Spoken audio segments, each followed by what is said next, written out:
बिस्मिल्लाहिर्रहमानिर्रहीम। इय्याका नअबुदु व इय्याका नस्तईन। मैं सबसे पहले अपनी एलाइड पार्टीज़, अपने इत्तेहादियों का दिल से शुक्रिया अदा करता हूँ कि अभी भी और हर मुश्किल वक्त में जिस तरह आप मेरे साथ खड़े रहे।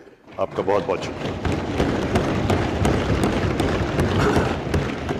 मैं अपने पार्लियामेंटेरियंस, अपनी टीम का, मैं आपका शुक्रिया अदा इस तरह करता हूं कि मैंने जो आपकी कल शाम को जो आपके हालात देखे तो मुझे ये एहसास हुआ कि आप सबको बड़े दिल से तकलीफ़ थी कि जो हमारा वो सेनेट का ये इधर हफीज़ शेख के इलेक्शन में जब हारे हैं, तो मैं जो आप सबको देखा तो मुझे बड़ा अच्छा लगा। मुझे एक टीम आप में नज़र आई और इंशाअल्लाह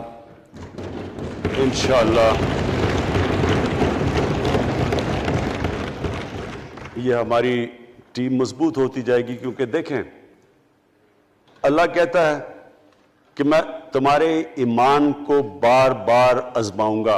अल्लाह कुरान शरीफ में हमें कहता है। वो क्यों कहता है? वो आपके ईमान को आजमाता है मजबूत करने के लिए। जब आप एक मुश्किल वक्त से निकलते हैं आप और मजबूत हो जाते हैं।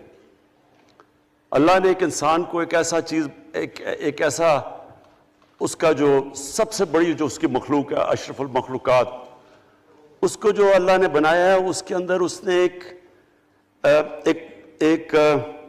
कंडीशन लगा दी है कि अगर आपने बड़ा इंसान बनना है तो मुश्किल वक्त का सामना